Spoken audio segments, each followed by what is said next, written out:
ಚಿಕ್ಕೋಳಿಯಲ್ಲಿ ಮನೆಗೆ ಬಂದು ಆತಂಕ ಸೃಷ್ಟಿಸಿದ್ದ ಕಾಳಿಂಗ ಸರ್ಪವನ್ನ ಉರಗ ತಜ್ಞ ನಾಗರಾಜ್ ಶೇಟ್ ಸುರಕ್ಷಿತವಾಗಿ ಹಿಡಿದು ಕಾಡಿಗೆ ಬಿಟ್ಟಿದ್ದಾರೆ. ಹೊನ್ನಾವರ ತಾಲೂಕಿನ ಚಿಕ್ಕೋಳಿಯಲ್ಲಿ ಮನೆಯೊಂದರ ಬಳಿ ಕಾಳಿಂಗ ಸರ್ಪವೊಂದು ಕಾಣಿಸಿಕೊಂಡಿತ್ತು.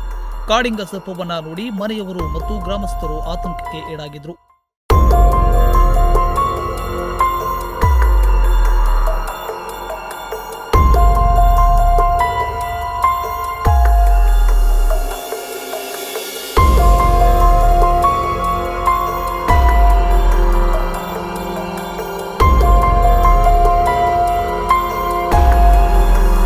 ತಕ್ಷಣ ಉರಗ ತಜ್ಞ ಹೊನ್ನಾವರದ ನಾಗರಾಜ್ ಶೇಟ್ ಅವರಿಗೆ ಮಾಹಿತಿ ನೀಡಿದ್ದಾರೆ. ವಿಷಯ ತಿಳಿದು ಸ್ಥಳಕ್ಕೆ ಆಗಮಿಸಿದ ನಾಗರಾಜ್ ಶೇಟ್ ಅವರು ಕಾಳಿಂಗ ಸರ್ಪವನ್ನ ಸುರಕ್ಷಿತವಾಗಿ ಹಿಡಿದು ಕಾಡಿಗೆ ಬಿಟ್ಟಿದ್ದಾರೆ.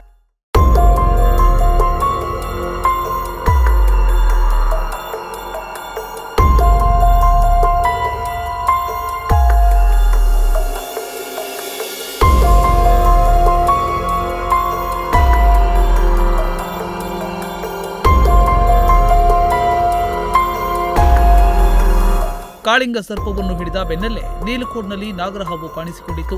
ಅಲ್ಲಿಗೂ ತೆರಳಿದ ನಾಗರಾಜ್ ಶೇಟ್ ಅವರು ನಾಗರಹಾವನ್ನ ಸುರಕ್ಷಿತವಾಗಿ ಹಿಡಿದು ಅರಣ್ಯ ಪ್ರದೇಶಕ್ಕೆ ಬಿಟ್ಟಿದ್ದಾರೆ. Nudisiri news desk, Honnavar.